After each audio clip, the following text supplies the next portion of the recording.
Meu nome é Casey e eu tinha 27 anos quando acordei em uma cama de hospital sem nenhuma lembrança de como cheguei lá.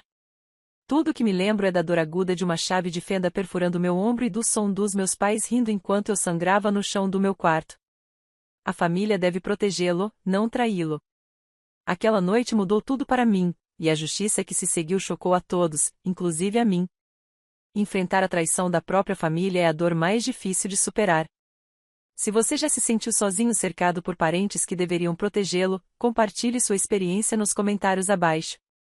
E inscreva-se para participar da nossa jornada de cura enquanto exploramos como reconstruir o trauma familiar. Cresci em uma pequena cidade nos arredores da Filadélfia com minha mãe, Diane. Meu pai biológico foi embora quando eu tinha 3 anos, e ficamos só nós dois por um longo tempo. Éramos próximos, quase como melhores amigos. Ela trançava meu cabelo antes da escola e deixava bilhetinhos na minha lancheira. Eu guardo essas memórias com carinho porque elas pareciam resquícios de uma vida diferente agora, uma vida em que minha mãe realmente me amava. Tudo mudou quando eu tinha 15 anos. Mamãe conheceu Frank na festa de Natal do escritório. Ele era charmoso, bem-sucedido e, o mais importante, para o seu estábulo. Depois de anos lutando como mãe solteira, Diane viu Frank como sua salvação. Em 6 meses, eles se casaram, e Frank se mudou para nossa pequena casa de 2 quartos com seu filho, Dominique, que tinha 17 anos na época. Desde o começo, Dominique deixou claro que não tinha interesse em ter uma irmã. Ele me ignorava no jantar, pegava minhas coisas sem pedir e reclamava constantemente com o pai que eu estava invadindo o espaço deles. Frank sorria indulgentemente e dizia para ele ter paciência, pois estávamos todos nos adaptando. Foi durante meu 2º ano do ensino médio que minha saúde começou a piorar.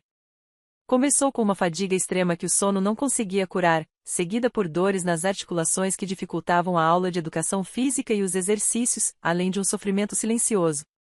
Comecei a faltar à escola, algo que nunca tinha acontecido antes.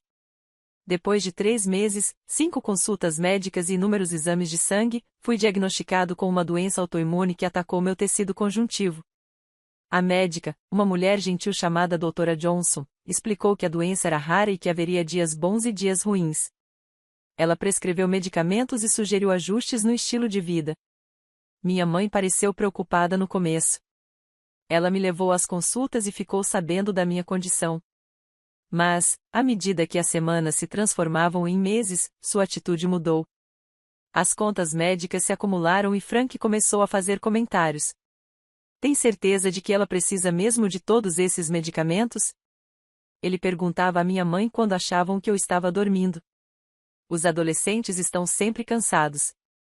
Talvez ela só precise seguir em frente. Lentamente, minha mãe começou a ecoar seus sentimentos. Casey, você precisa se esforçar mais. Todo mundo tem dores e sofrimentos. Você não pode deixar que isso o defina.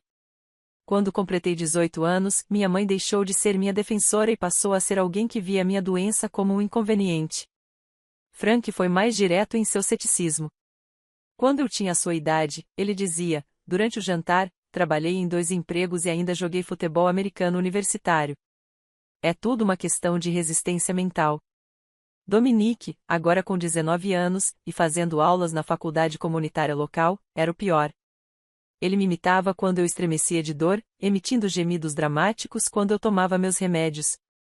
A princesa precisa de suas pílulas especiais novamente, ele anunciava para casa. Todos se curvem e deem atenção a ela. Eu me formei no ensino médio e consegui um emprego na biblioteca local. O trabalho era fisicamente administrável na maioria dos dias, e eu adorava estar cercado de livros. Meu plano era economizar dinheiro suficiente para me mudar e possivelmente fazer cursos universitários online. Acompanhei cuidadosamente minhas despesas e custos de saúde, reservando tudo que pude.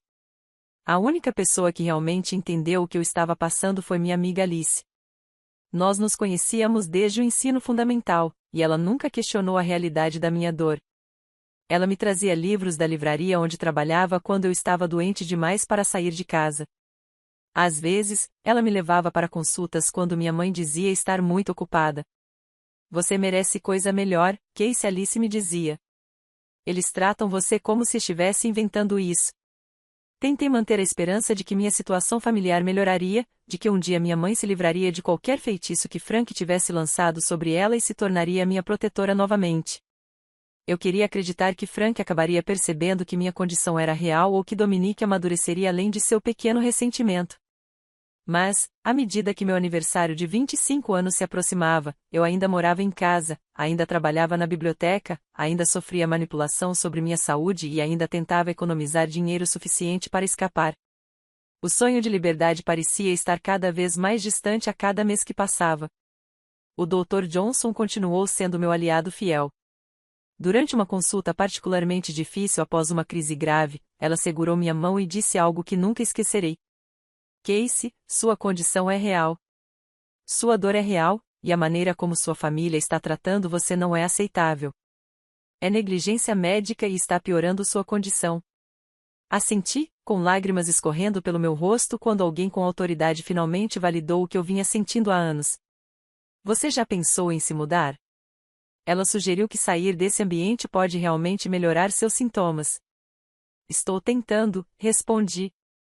Mas entre os custos médicos e o baixo salário na biblioteca, mal consigo economizar alguma coisa. Ela apertou minha mão e prometeu me ajudar a encontrar recursos. Quando saí do consultório dela naquele dia, senti uma pequena centelha de esperança. Talvez houvesse uma saída, afinal.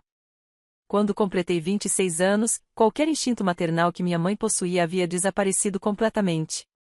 Quando eu acordava incapaz de me mover por causa da dor, ela revirava os olhos e resmungava sobre eu precisar me recompor.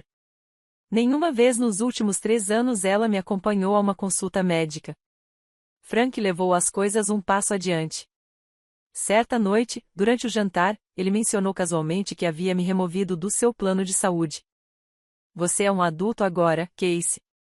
Está na hora de você assumir a responsabilidade pelos seus próprios custos médicos, ele disse entre mordidas no assado. Mas você prometeu quando fiquei depois do ensino médio que eu poderia continuar no seu seguro até encontrar algo com benefícios. Protestei, sentindo o pânico crescer no meu peito enquanto calculava o que isso significaria para os meus custos com medicamentos. Os planos mudam, ele respondeu com desdém.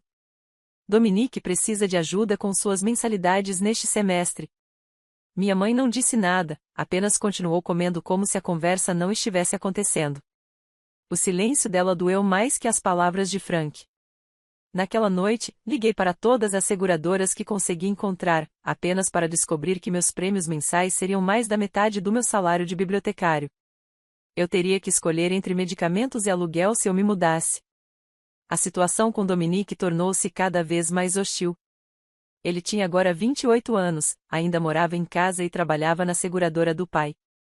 Seu ressentimento em relação a mim parecia se intensificar a cada mês que passava. Tudo começou com pequenas coisas, como jogar minha correspondência fora acidentalmente ou comer alimentos que eu tinha etiquetado especificamente na geladeira.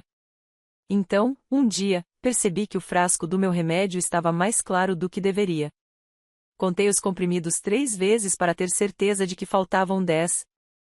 Quando confrontei Dominique, ele riu na minha cara. Talvez você os tenha pegado e esquecido.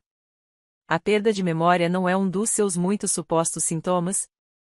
Na semana seguinte, cheguei em casa e encontrei uma mensagem de voz do consultório do Dr. Johnson perguntando por que eu havia ligado para cancelar minha consulta. Eu não tinha. Alguém mais tinha. Comecei a manter um registro detalhado desses incidentes, documentando datas, horários e exatamente o que havia ocorrido.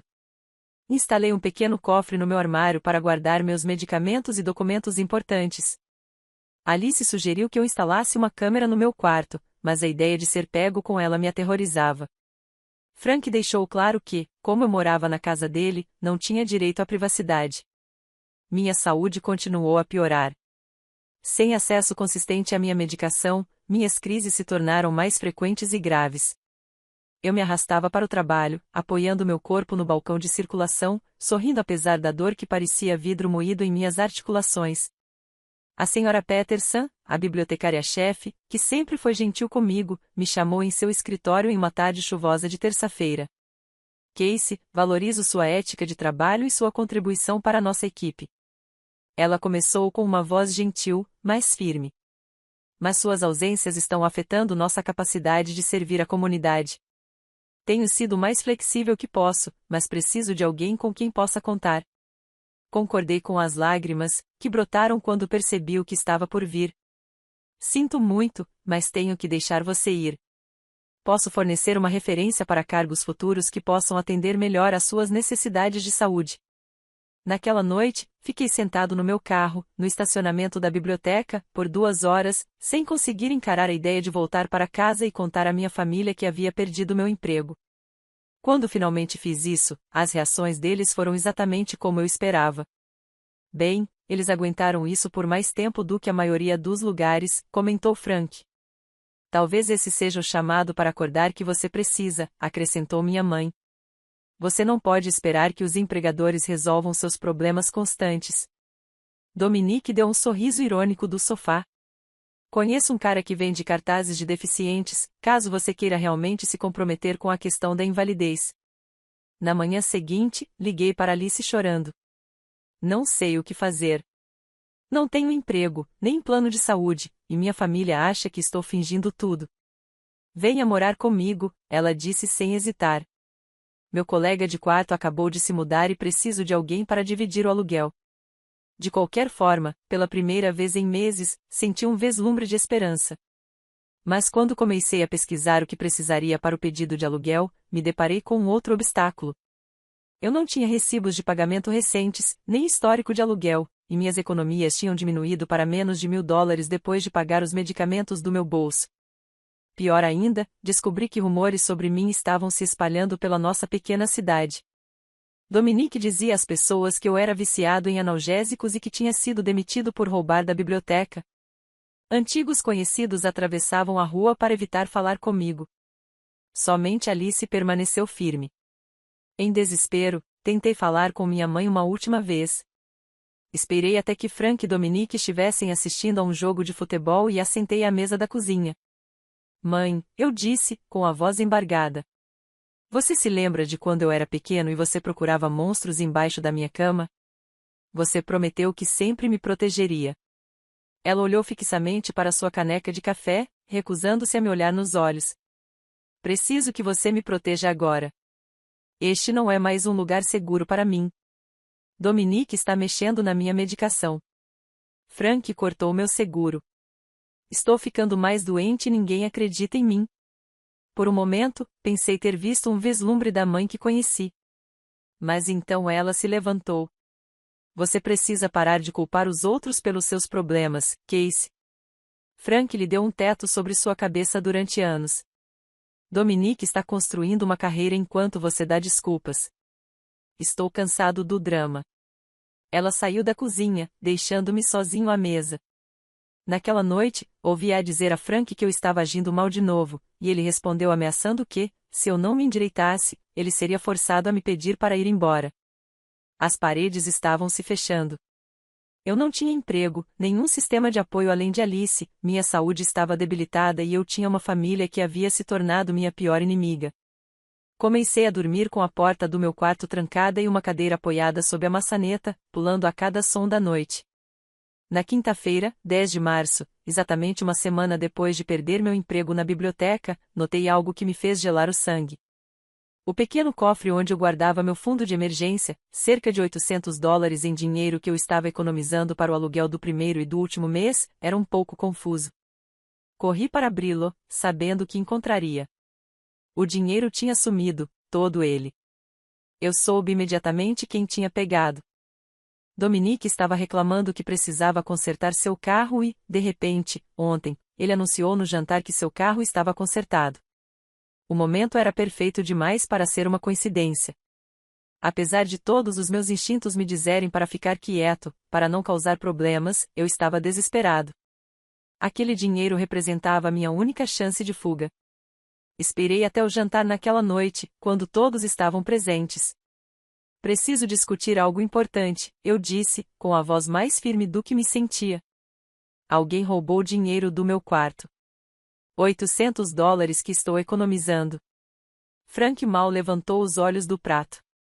Tem certeza de que não gastou e esqueceu? Você anda bem disperso ultimamente. Não, insisti. Estava no meu cofre para emergências e agora sumiu. Minha mãe suspirou dramaticamente. Casey, isso de novo não. Primeiro os medicamentos, depois os compromissos cancelados. Agora falta dinheiro. Sempre tem alguma coisa. Dominique estava estranhamente quieto, concentrado em cortar seu bife em pedaços perfeitamente uniformes.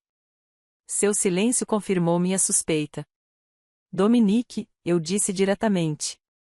Você pegou meu dinheiro para consertar seu carro? Sua cabeça se ergueu de repente, seus olhos brilhando de raiva. Você está falando sério quando me acusa de roubar na frente do meu pai?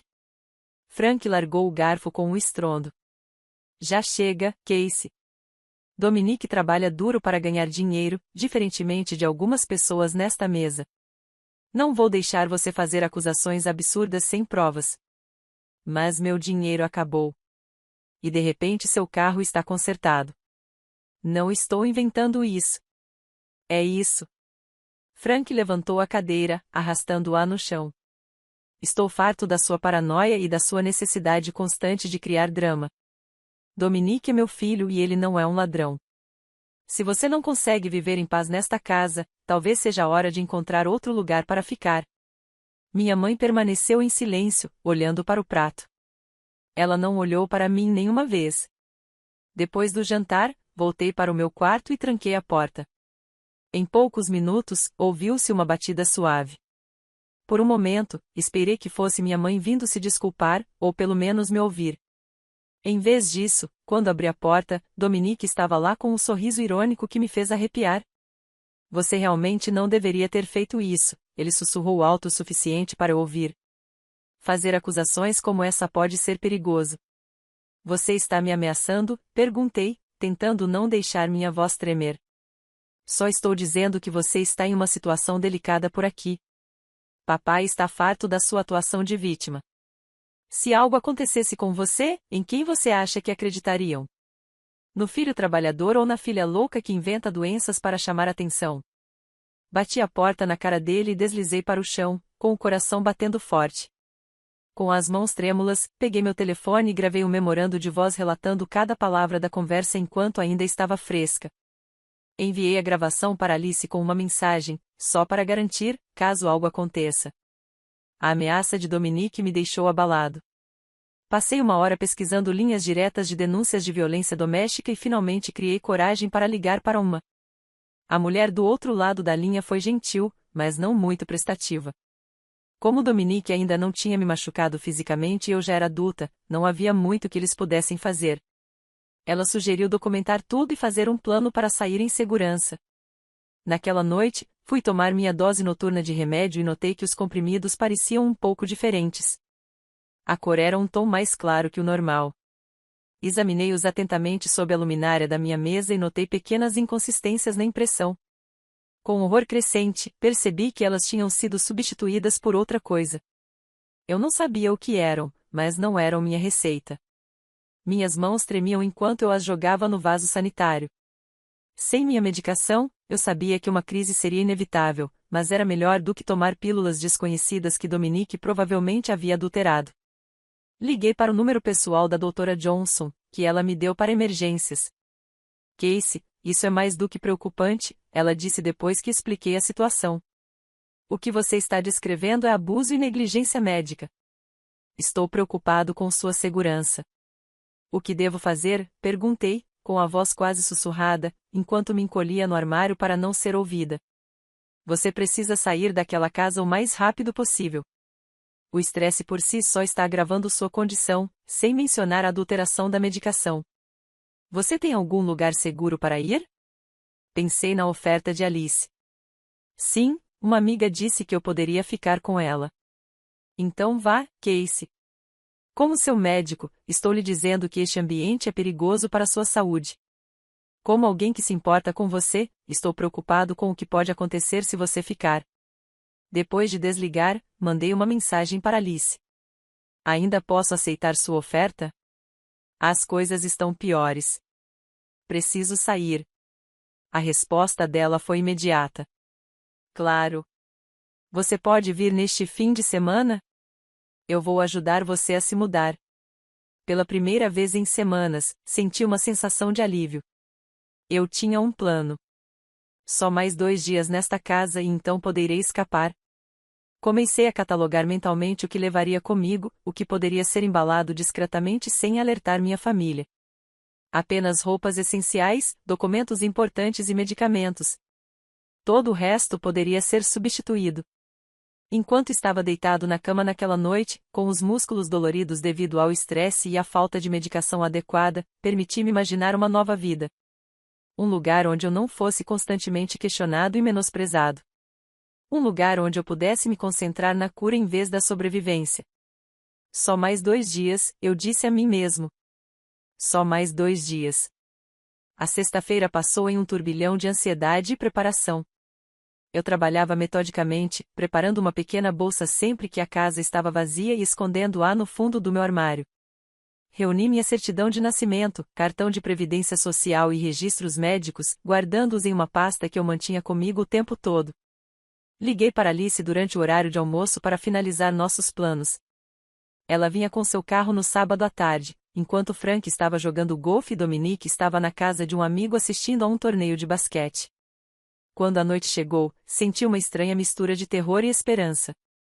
Só mais uma noite nesta casa, eu ficava me lembrando. Só mais 12 horas. O jantar foi excepcionalmente tranquilo. Frank e minha mãe discutiram seus planos para o fim de semana enquanto Dominique olhava para o celular. Mantive a cabeça baixa e respondi com o mínimo de respostas quando falavam comigo diretamente. Eu não queria chamar atenção para mim nem dar qualquer indicação de que algo estava diferente. Depois do jantar, disse a todos que não estava me sentindo bem e que iria dormir cedo. Minha mãe mal assentiu em reconhecimento. No meu quarto, fiz um último inventário do que levaria comigo amanhã. Meu corpo doía com o início de uma crise, resultado inevitável de perder várias doses da minha medicação. Tomei 2 analgésicos de venda livre, sabendo que eles mal aliviariam a dor, mas esperando que pudessem me ajudar a dormir. Devo ter cochilado porque acordei assustado às 2h30 da manhã. Algo me tirou do sono. Um ruído ou talvez apenas o sistema de alerta interno do meu corpo. Fiquei imóvel na escuridão, ouvindo. A casa estava silenciosa, mas eu tinha a nítida sensação de que algo estava errado. Peguei meu telefone no criado mudo para verificar as horas. 2h33 da manhã. Quando o coloquei de volta no lugar, eu ouvi um riacho suave no corredor do lado de fora da minha porta. O som do peso sendo colocado cuidadosamente sobre as tábuas velhas do assoalho que eu havia aprendido a evitar. Alguém estava tentando ficar quieto. Alguém estava do lado de fora da minha porta. Meu coração começou a bater tão forte que eu podia senti-lo na garganta. Eu tinha trancado a porta antes de ir para a cama, mas a fechadura era frágil, do tipo que você pode abrir com um empurrão firme ou um cartão de crédito. Saí da cama o mais silenciosamente possível e peguei a cadeira da minha mesa, encaixando-a embaixo da maçaneta da porta, como vinha fazendo há semanas. Assim que dei um passo para trás, ouvi um clique suave, o som da fechadura sendo manipulada, depois uma pressão contra a porta, suave no início, depois mais forte. A cadeira aguentou. A voz de Casey Dominique surgiu através da porta, baixa e controlada. Abrir. Eu sei o que você está planejando.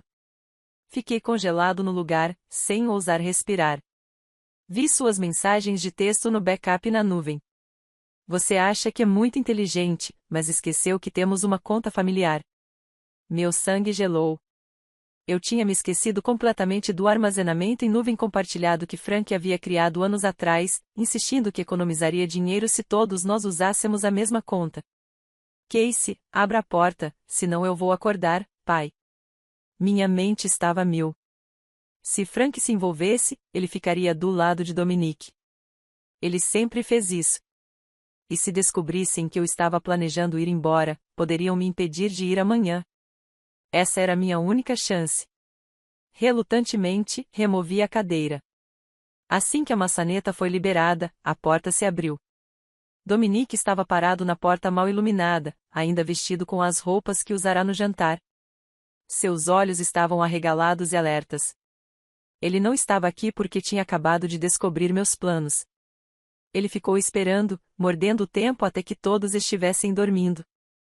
Ele passou por mim e entrou no quarto, fechando a porta atrás de si. Percebi que ele segurava algo na mão direita. Uma chave de fenda da caixa de ferramentas de Frank na garagem. O que você está fazendo? Sussurrei, recuando até sentir a beira da cama contra a parte de trás dos meus joelhos. Sua pequena cobra ingrata, ele sibilou. Depois de tudo que meu pai fez por você e sua mãe patética, é assim que você o retribui. Fugindo furtivamente no meio da noite. Tenho 27 anos, Dominique. Tenho todo o direito de sair. Não assim. Não mentindo e colocando as pessoas contra nós. Vi sua mensagem para Alice falando sobre o quão terríveis somos, como estamos abusando de você. Sua voz aumentou um pouco antes que ele se recompusesse e abaixasse novamente. Você vai destruir a reputação do meu pai com suas mentiras. Não estou mentindo. Você roubou meu dinheiro. Você mexeu na minha medicação. Você me ameaçou. Ele deu um passo mais perto. A chave de fenda estava firmemente presa em sua mão. Ninguém vai acreditar em você.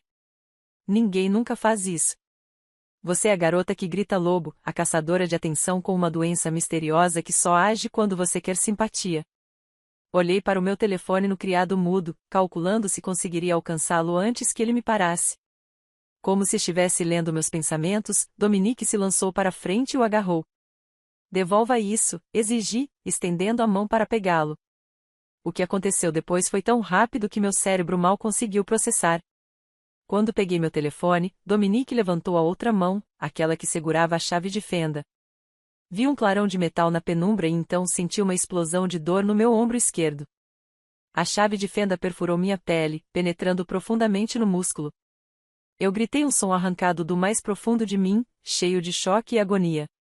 Dominique pareceu quase tão surpreso quanto eu. Por uma fração de segundo, ele apenas olhou para a chave de fenda saindo do meu ombro. Seu rosto era uma máscara de choque. Então, quando passos ecoaram pelo corredor, ele deu um passo para trás. A porta se abriu de repente e Frank apareceu, seguido de perto por minha mãe. Eles observaram a cena, seus olhos se movendo de mim para Dominique e para a chave de fenda, ainda cravada em meu ombro. O sangue estava encharcando a blusa do meu pijama, espalhando-se numa mancha escura. Que diabos está acontecendo aqui? Frank perguntou. Antes que eu pudesse falar, Dominique interrompeu. Ela me atacou, pai. Fui falar com ela sobre algo e ela ficou louca. Eu estava apenas me defendendo. Eu engasguei de dor e descrença. Isso não é verdade. Ele entrou no meu quarto com uma chave de fenda e me esfaqueou. Frank olhou entre nós, seu rosto ilegível. Então ele se virou para minha mãe. Chame uma ambulância. Por um momento, a esperança brilhou em meu peito. Eles iriam me ajudar. Mas então minha mãe riu. Um som curto e desdenhoso que me atingiu com mais dor do que a chave de fenda. Ah, por favor. É quase um arranhão. Ela está dramática como sempre. Olhei para o meu ombro, incrédula. A chave de fenda ainda estava presa ali, e agora havia sangue pingando no carpete. Você está falando sério? Eu estou sangrando. Ele me esfaqueou. Frank se aproximou, examinando o ferimento com distanciamento clínico. Então ele riu e balançou a cabeça. Casey, se você quer atenção, há maneiras melhores. Isso é ridículo. Puxe essa coisa para fora e coloque um band-aid nela. Você está sujando o carpete. Eu não conseguia acreditar no que estava ouvindo. Eu tinha uma chave de fenda enfiada no meu corpo e eles estavam rindo, rindo. Saia, sussurrei em choque, dando lugar a uma raiva fria e clara. Saiam todos do meu quarto. Surpreendentemente, eles obedeceram, ainda rindo entre si enquanto saíam. Assim que a porta se fechou, eu desabei na cama, com o corpo todo tremendo. Eu precisava de ajuda. Ajuda real. Com a mão direita, procurei meu telefone, que Dominique havia deixado cair no chão durante a luta. Minha visão estava começando a ficar turva nas bordas, mas consegui mandar uma mensagem para Alice. Emergência, Dominique me esfaqueou. Os pais não vão ajudar. Sangrando muito. Por favor, ligue para o 911. Tentei aplicar pressão ao redor do ferimento, mas a dor era insuportável. A sala começou a girar e pontos escuros dançavam na minha visão.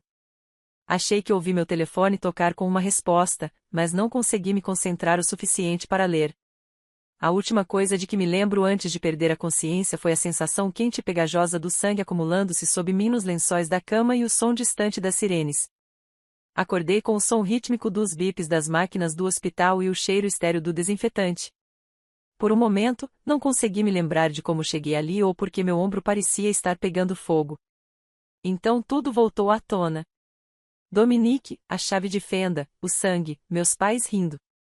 Tentei me sentar e imediatamente me arrependi, pois a dor atingiu meu lado esquerdo. Calma aí, disse uma voz gentil. Alice estava sentada ao lado da minha cama, com olheiras, sugerindo que ela estava ali há horas. Você perdeu muito sangue. O médico disse, você precisa ficar quieto. O que aconteceu? Como cheguei aqui? Minha voz soou fraca, até mesmo para meus próprios ouvidos. Liguei para o 911 depois de receber sua mensagem. Dirigi até sua casa e estava lá quando a ambulância chegou. Sua voz endureceu. Seus pais tentaram dizer aos paramédicos que foi apenas um mal-entendido que você se machucou para chamar atenção, mas o ferimento obviamente não foi auto-infligido e você estava inconsciente devido à perda de sangue. A polícia ouviu depoimentos de todos. Fechei os olhos tentando processar essa informação, Dominique. Eles o prenderam no local. Seus pais ficaram furiosos. Continuou dizendo que era tudo um engano. Frank até tentou impedir que os paramédicos levassem você, dizendo que ele mesmo iria levá-la. Um médico entrou, depois uma mulher alta com olhos gentis, que se apresentou como Doutora Rivera. Ela explicou que a chave de fenda não atingiu as artérias principais, mas penetrou profundamente no tecido muscular do meu ombro. Eu precisaria de fisioterapia e provavelmente teria danos nervosos permanentes, resultando em redução de sensibilidade e mobilidade no meu braço esquerdo. Enquanto ela me examinava, ouvi uma batida na porta. Uma mulher de terno elegante entrou e se apresentou como Sarah Martinez, promotora assistente. Senhorita Anderson, eu entendo que este é um momento difícil, ela disse com uma voz profissional, mas compassiva. Mas preciso lhe fazer algumas perguntas sobre o que aconteceu ontem à noite. Estamos processando Dominique Wilson por agressão criminosa. Durante a hora seguinte, contei tudo, os anos de gaslighting, sobre minha condição médica, o roubo do meu dinheiro, a adulteração da medicação e, finalmente, o ataque em si. Alice forneceu contexto adicional, mostrando à promotora os memorandos de voz e mensagens de texto que eu havia enviado a ela documentando as ameaças de Dominique. Isso é muito perturbador, disse Sarah quando terminei. O que você está descrevendo vai além de um único incidente de agressão. Isso parece ser um padrão de abuso e negligência médica. O Dr. Johnson chegou enquanto Sarah ainda estava lá, tendo sido notificada da minha hospitalização. Ela trouxe meus registros médicos completos e confirmou meu diagnóstico de doença autoimune para a equipe do hospital e para o promotor. Estou preocupada com a situação familiar de Casey há anos, ela disse a Sarah. Documentei vários casos em que o tratamento dela foi interrompido ou comprometido, provavelmente devido à adulteração. O estresse físico e emocional do ambiente doméstico piorou significativamente sua condição. Enquanto eles conversavam, senti uma estranha sensação de validação tomando conta de mim. Depois de anos ouvindo que eu estava imaginando coisas, sendo ignorado e desacreditado, os profissionais estavam confirmando que o que aconteceu comigo era real e errado. Os dias seguintes passaram em uma confusão de exames médicos, interrogatórios policiais e discussões jurídicas. Fiquei sabendo que Dominique havia sido libertado sob fiança, mas estava sob uma ordem de restrição que o proibia de se aproximar de mim. Frank havia contratado um advogado caro para ele, que já estava trabalhando para caracterizar o incidente como um mal-entendido entre irmãos. Uma assistente social me visitou no hospital e me ajudou a solicitar assistência emergencial para moradia e benefícios temporários por incapacidade. Alice me trouxe roupas e artigos de higiene, garantindo-me que sua oferta de me acolher continuaria válida após eu receber alta. 5 dias após o ataque, enquanto eu me preparava para deixar o hospital, 2 policiais chegaram com um mandado de busca na casa de Wilson com base em informações que eu havia fornecido sobre medicamentos roubados e abuso financeiro. Eles encontraram meus medicamentos perdidos no quarto de Dominique, junto com meu dinheiro do fundo de emergência e um caderno onde ele aparentemente estava praticando como falsificar minha assinatura. A investigação se expandiu. A polícia descobriu um padrão de atividades suspeitas, consultas médicas canceladas, correspondências redirecionadas e até evidências de que Dominique estava se passando por mim online para fazer postagens que sugeriam que eu era mentalmente instável. Frank e minha mãe permaneceram firmes em seu apoio a Dominique, alegando que eu havia manipulado evidências e o estava incriminando por ciúmes. Minha mãe chegou a dizer aos investigadores que eu tinha um histórico de automutilação e que provavelmente me esfaqueei para chamar atenção. Os registros do Dr. Johnson refutaram completamente essas alegações. 2 semanas após o ataque, Sarah ligou para me informar que o grande júri havia apresentado acusações contra Dominique por agressão com arma letal, roubo, fraude e abuso de idosos. A última acusação decorreu do fato de que minha condição médica me qualificava para certas proteções de adultos vulneráveis sob a lei estadual.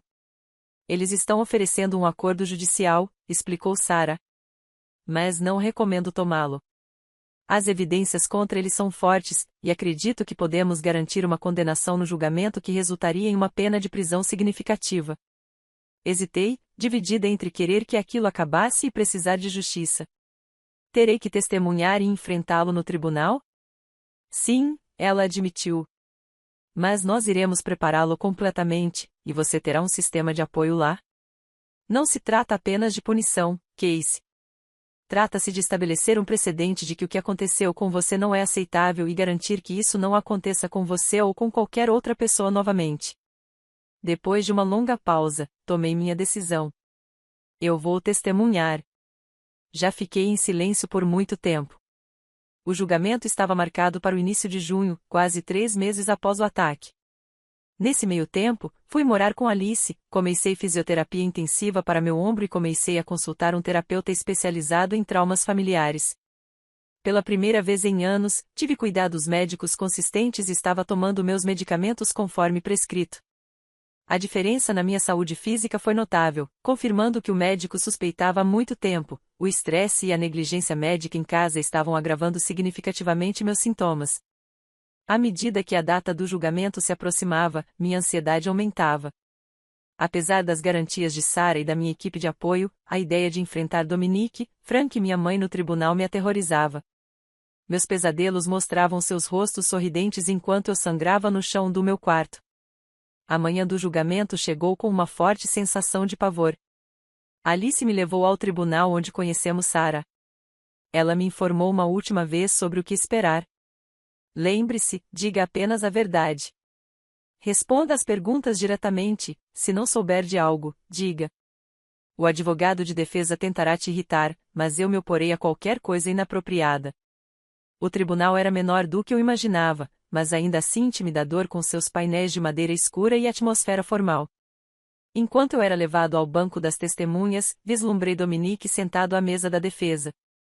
Ele estava vestindo um terno que eu nunca tinha visto antes e não se parecia em nada com o homem furioso que enfiou uma chave de fenda no meu ombro. Ao lado dele estava sentado um advogado mais velho e de aparência distinta, com uma pasta de couro que provavelmente custou mais do que meu aluguel mensal. Frank e minha mãe estavam sentados logo atrás de Dominique na primeira fila de espectadores. Minha mãe cruzou meu olhar com o meu por um breve momento antes de desviar o olhar, seu rosto ilegível. O promotor começou com uma visão geral clara e concisa do caso, apresentando-me não apenas como vítima de um único ataque violento, mas como alguém que suportou anos de abuso e negligência crescentes. As evidências mostrarão que Sarah concluiu que o réu deliberadamente com malícia e premeditação agrediu a vítima com uma arma mortal, culminando em anos de abuso psicológico, roubo e negligência médica. O advogado de Dominique, Sr. Lawrence, pintou um quadro muito diferente em sua declaração de abertura. Segundo ele, eu era uma jovem problemática com um histórico de manipulação e comportamento de busca por atenção que atacou Dominique em um acesso de raiva, forçando-a a se defender. As evidências mostrarão, disse ele, refletindo a frase de Sarah, que a senhorita Anderson tem um longo histórico de fabricar ou exagerar sintomas médicos para chamar atenção e obter ganhos financeiros, e que meu cliente foi a verdadeira vítima nessa infeliz disputa familiar. Eu me senti fisicamente mal ouvindo essas mentiras. Sarah tinha me avisado que isso aconteceria, mas a realidade de me ouvir descrita dessa forma em um tribunal público ainda era chocante. Frank foi a primeira testemunha chamada pela defesa. Sob juramento, ele me descreveu como uma pessoa manipuladora e instável que foi um fardo para a família durante anos. Ele alegou que eu havia inventado ou exagerado minha condição médica para evitar trabalho e responsabilidade, e que eu havia atacado Dominique quando ele me confrontou sobre roubar dinheiro dele, e não o contrário. Você testemunhou a suposta agressão? Perguntou o Sr. Lawrence. Não, mas ouvi a confusão e vim correndo.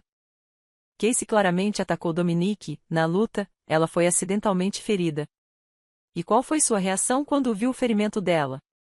Frank teve a decência de parecer um pouco desconfortável. Bem, não parecia nada sério. Casey tem uma tendência a ser dramático em relação a ferimentos leves. Só mais tarde percebemos que a ferida era tão profunda. O testemunho da minha mãe seguiu linhas semelhantes. Ela descreveu uma filha que mal reconhecia, pintando-me como manipuladora, preguiçosa e propensa a mentir para chamar atenção. Quando perguntada sobre sua reação ao me ver sangrando com uma chave de fenda no ombro, ela admitiu que não levou isso a sério. Casey estava ameaçando se mudar, dizendo todo tipo de coisas absurdas sobre como estávamos abusando dela. Quando a vi com a chave de fenda, presumi que fosse mais um de seus truques para chamar atenção e simpatia. Nunca pensei que ela chegaria tão longe.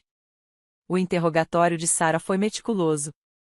Ela apresentou registros médicos da minha infância mostrando que eu tinha sido uma criança saudável e ativa até o início da minha doença autoimune aos 16 anos. Ela apresentou registros escolares demonstrando minha excelente frequência e desempenho acadêmico antes da doença, contradizendo diretamente a alegação de que eu era preguiçoso ou tentava evitar responsabilidades. Senhora Wilson. Sarah perguntou à minha mãe: você sabe que adulterar o medicamento de alguém que aconteceu com sua filha é crime? A objeção pressupõe fatos, não evidências, interrompeu o Sr. Lawrence. Sustentado, o juiz decidiu, Sarah reformulou. Senhora Wilson, quando a senhora viu sua filha inconsciente sangrando na cama, por que não pediu assistência médica? Minha mãe se mexeu desconfortavelmente. Como eu disse, não achei que fosse algo sério. Casey tem um histórico de exageros. Tão grave que o médico do pronto-socorro testemunhou que ela poderia ter morrido devido à perda de sangue se a ajuda não tivesse chegado naquele momento. Objeção. Argumentativo. O Sr. Lawrence gritou. Sustentado. Reformule, conselheiro. Algum profissional médico já lhe disse que sua filha estava inventando ou exagerando sua condição autoimune? Não. Mas um simples sim ou não será suficiente. Senhora Wilson, algum médico já lhe disse que Casey estava fingindo estar doente? Não. Quando chegou a minha vez de testemunhar, eu estava tremendo tanto que mal consegui chegar ao banco das testemunhas. Mas quando comecei a falar, uma calma estranha tomou conta de mim. Durante anos, fui silenciado, rejeitado e desacreditado. Agora, finalmente, eu tinha um fórum onde seria ouvido, onde estava legalmente protegido contra interrupções e demissões. Descrevi os anos de gaslighting sobre minha condição médica, o roubo do meu dinheiro, a adulteração da medicação e, finalmente, o ataque em si. Expliquei que estava planejando me mudar e como Dominique descobriu meus planos por meio da conta de nuvem compartilhada. Detalhei como acordei e o encontrei no meu quarto com uma chave de fenda, a discussão que se seguiu e o momento em que ele enfiou a ferramenta no meu ombro. E o que aconteceu depois que você se machucou? Sarah perguntou. Eu gritei e meus pais vieram correndo. Eles viram a chave de fenda no meu ombro e o sangue, mas riram. Eles realmente riram. Minha mãe disse que eu estava sendo dramática, e Frank me disse para retirá-lo e colocar um band-aid. Minha voz falhou quando me lembrei da crueldade casual daquele momento. O interrogatório do Sr. Lawrence foi agressivo, tentando me retratar como instável e vingativo. Não é verdade, senhorita Anderson, que a senhora tem um histórico de buscar atenção alegando estar doente? Não, respondi firmemente. Tenho uma doença autoimune documentada e diagnosticada por vários especialistas. E não é verdade que você atacou meu cliente e ele agiu em legítima defesa? Não. Ele entrou no meu quarto no meio da noite com uma chave de fenda e me esfaqueou quando tentei pegar meu telefone de volta. Não é conveniente que não haja testemunhas deste suposto ataque? Não houve testemunhas porque seu cliente esperou deliberadamente até que todos estivessem dormindo para me confrontar, mas há evidências físicas. O ângulo do ferimento mostra que ele não pode ter sido auto-infligido e que suas impressões digitais estavam na chave de fenda. O depoimento do Dr. Johnson foi particularmente contundente para a defesa. Ela forneceu um relato detalhado do meu histórico médico, confirmando o diagnóstico autoimune e explicando como os sintomas podiam variar em gravidade, mas eram absolutamente reais. Na minha opinião profissional, ela declarou, Casey foi submetida à negligência médica que piorou significativamente sua condição. O padrão de consultas perdidas, medicamentos, inconsistências e o estresse extremo do ambiente doméstico criaram uma situação perigosa para sua saúde. Alice testemunhou sobre as mensagens de texto e memorandos de voz que eu havia enviado a ela documentando as ameaças de Dominique, as fotos que ela havia tirado do meu quarto revirado depois que eu relatei o desaparecimento de dinheiro e, mais importante, a mensagem de SOS que eu havia enviado na noite do ataque e o que ela encontrou quando chegou à casa com a polícia e os paramédicos. O momento mais dramático do julgamento ocorreu durante o depoimento de Dominique. Inicialmente, ele continuou contando que eu ataquei e que ele agiu em legítima defesa. Mas, sob o interrogatório de Sarah, sua compostura começou a ruir. Senhor Wilson, Sarah começou. Você testemunhou que Casey o atacou, forçando você a se defender.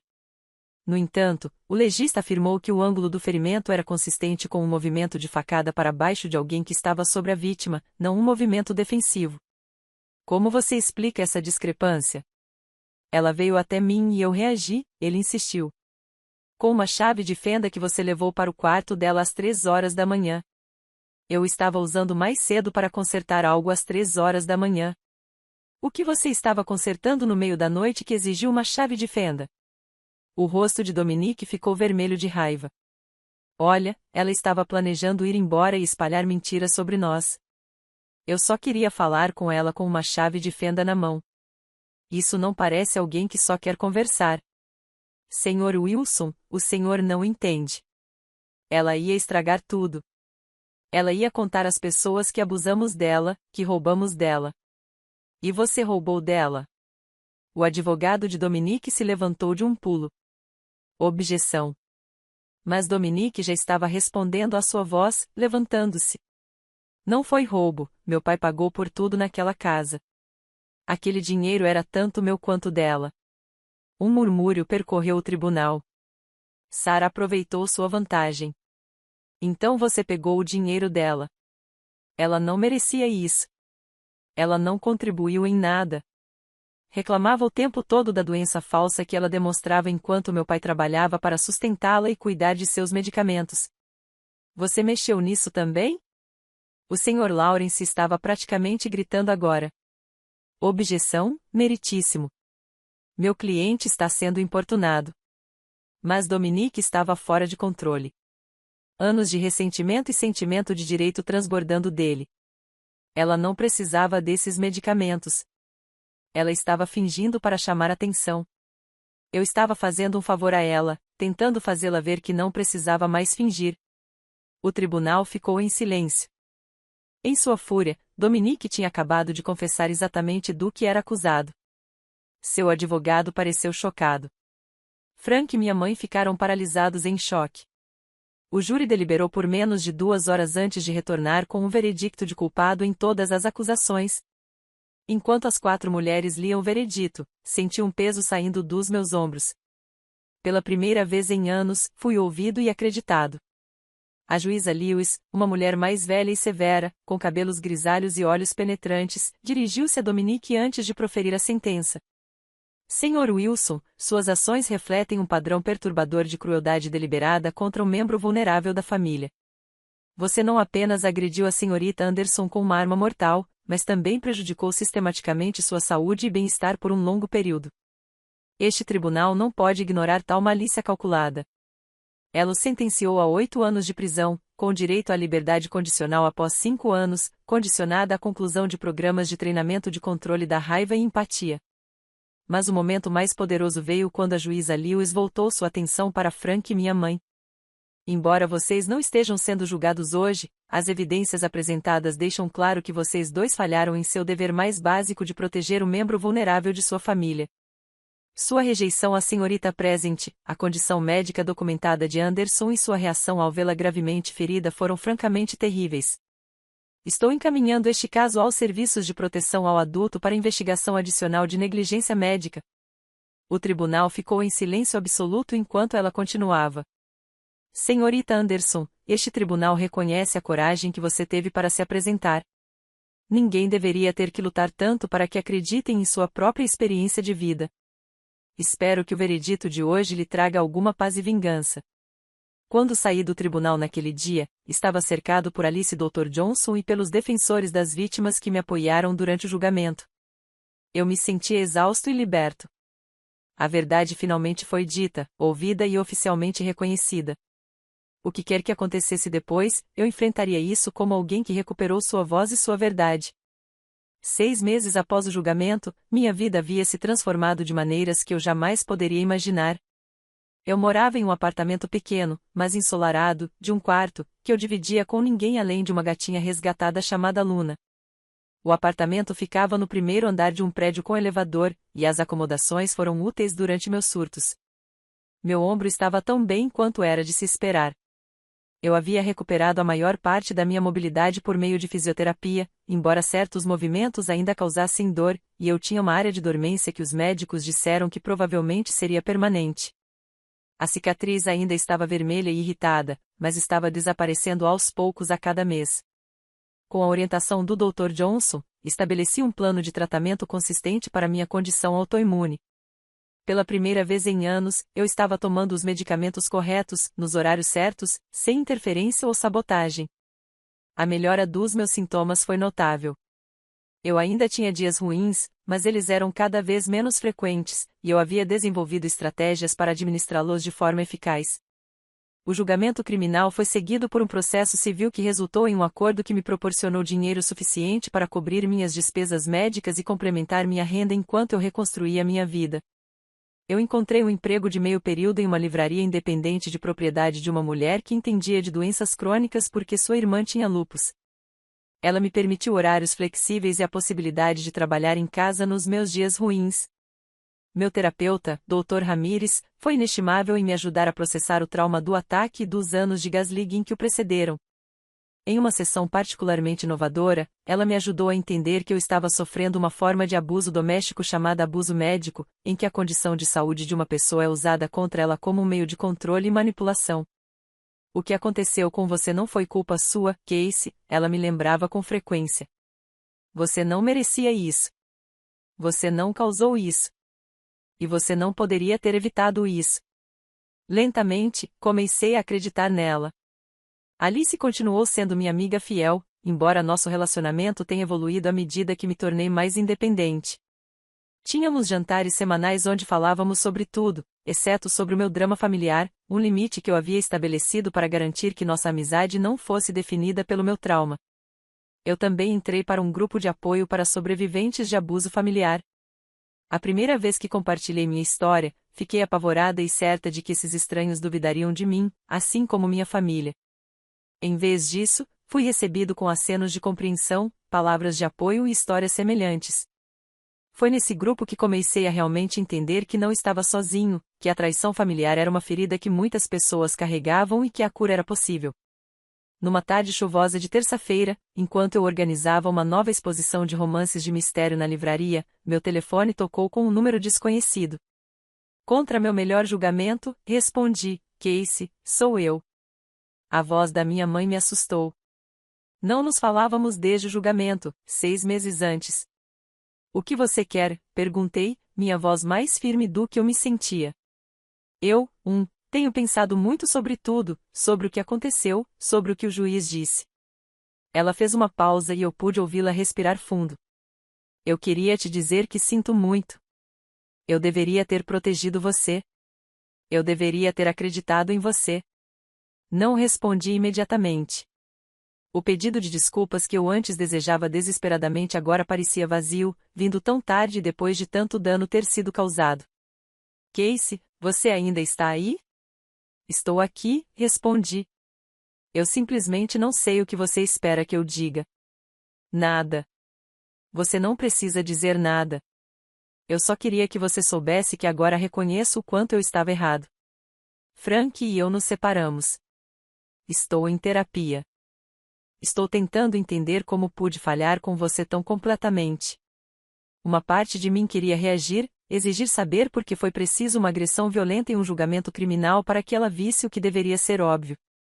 Outra parte de mim, a parte que estava trabalhando com o Dr. Ramírez no perdão como um meio de libertação pessoal em vez de absolvição, reconheceu que seu reconhecimento foi um passo, por menor que fosse, tardio. Obrigada pelo pedido de desculpas que finalmente fiz, mas preciso que você entenda que não estou pronta para um relacionamento com você. Talvez eu nunca seja. Ainda estou me recuperando do que aconteceu. Eu entendo, ela disse suavemente. Só quero que você saiba que quando e se você quiser conversar, estarei aqui. Depois que desliguei, sentei-me no silencioso depósito da livraria, processando a conversa. 6 meses atrás, eu teria dado qualquer coisa para ouvir minha mãe se desculpar e reconhecer o que tinha acontecido. Agora, eu entendia que, embora seu pedido de desculpas fosse importante, minha cura não poderia depender dele.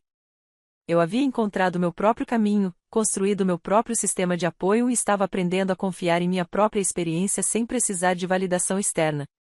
Naquela noite, enquanto trabalhava em uma redação para uma oficina de escrita da qual participei, me peguei refletindo sobre tudo o que havia acontecido. Comecei a escrever sobre minhas experiências, inicialmente apenas para mim, como uma forma de terapia, mas cada vez mais com o pensamento de que minha história poderia ajudar outras pessoas em situações semelhantes. O ensaio em que eu estava trabalhando era sobre o conceito de família escolhida. As pessoas que apoiam e acreditam em você, não por obrigação de sangue, mas por cuidado e respeito genuínos. Alice, a médica, Johnson, Sarah, a promotora, os membros do meu grupo de apoio, meu novo chefe, até mesmo Luna, a gata que se aninhou ao meu lado quando eu estava tendo um dia de muita dor, como se sentisse meu desconforto. Essas foram as pessoas que demonstraram o que uma verdadeira família deveria ser. Enquanto escrevia, percebi algo profundo. O relacionamento mais importante que reconstruí foi comigo mesmo. Durante anos, fui ensinado a duvidar das minhas próprias percepções, a questionar minha própria dor, a minimizar minhas próprias necessidades.